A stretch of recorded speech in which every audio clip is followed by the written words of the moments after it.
Stage that's nothing working. Nobody wants death. I remember an old movie that said everybody wants heaven, but nobody wants death. Yeah. See, then we get to that fourth stage, church, the rebirth of the vision. Is when God steps in with his mighty hand and power and turn the whole situation around and give you strength.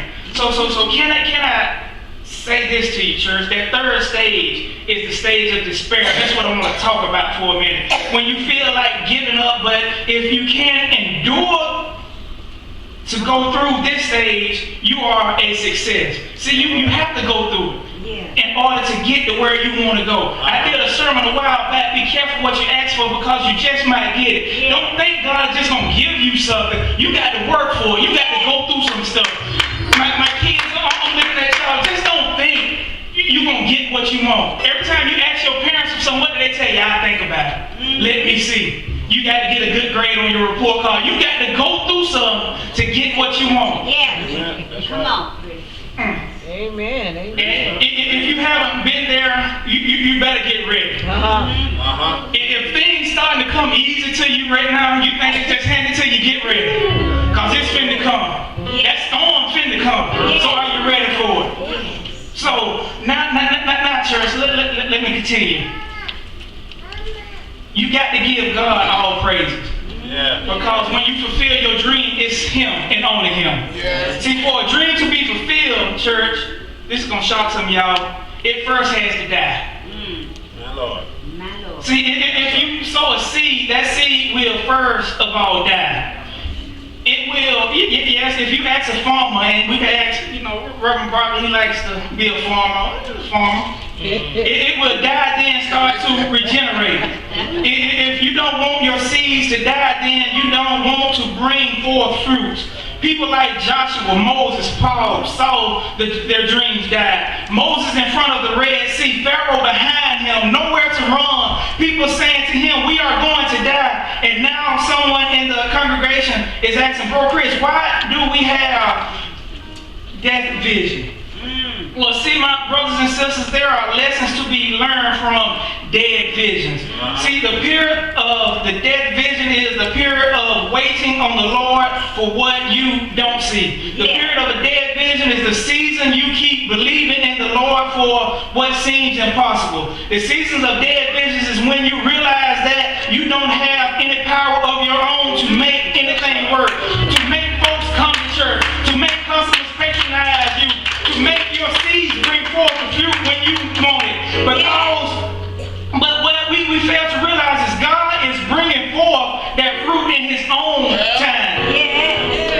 See, church, when people have stagnicity, the greatest battle they have is not the opposition or that great mountain, but the battle within themselves and doubt. Zerubbabel started to search himself, am I the cause? See, church, we have to stop doing that. We have to wonder if it's something we're doing. We have to stop doubting ourselves. See, church, what we have to do, and the question is, how can we break the curse of stagnicity and finish what we started? How can we break the curse of stagnicity and finish what we started? See, first we have to focus on the promise and not the problem. Let me say that again. First, we have to focus on the promise and not the problem. See, to break the curse of stagnicity and finish our project, we have to remember the vision. We must put your trust in the Lord and he will come to pass. He told Isaiah in Isaiah 55 and 11, so shall my word be that goes forth out of my mouth. It shall not return unto you and turn into me void, but it shall accomplish that which I please, and it shall prosper in the things whereto I send it. See, church, if that doesn't work, remind yourself of the words God told Jeremiah, that before he formed you in his belly, he knew you, and before you became forth out the womb, he sanctified you. See, he called you and ordained you as a prophet into the nation. Remember that he has set you over nations and kingdoms to root out and to pull and to destroy and to throw down, to rebuild and to plant. See, remember that he has promised to perfect all the concerns you and to finish what he started in you. See, church, we have a beginning and an end already. Yes. But what's important is that little dash in the middle. Well, That's what's important. What are you going to do in between that? And God has already ordained whatever you do. Yes. So it's up to us to fulfill that prophecy. See, so church now, let's go on to 2. You have to attack your conscience. And that's hard. I know it is. But see, if we are to break the barrier of stagnicity and finish your project, you have to stop feeling sorry for yourself. yes. You have to stop feeling sorry for yourself. Kids, just because you got a bad grade, you got to stop feeling sorry for yourself. Just because your mom and dad didn't do what they said they was going to do, you got to stop feeling sorry for yourself. And I'm just going to go a little further. I ain't going to even focus on the kids. Just because church members, the pastor didn't let you do something or do this, you got to stop feeling sorry for yourself. Just because things didn't go right at work, you got to stop feeling sorry for yourself. You got to declare a spiritual warfare and attack your conscience. Stop living in Regret City and change your address to Onward March City. Yes. Stop condemning yourself. Stop judging yourself. It's not your fault. It's not your business partners or your employees' fault. It's nobody's fault. It is a part of the plan. Yes. See, because the vision has to die and the seed has to die before rebirth. Yes, sir.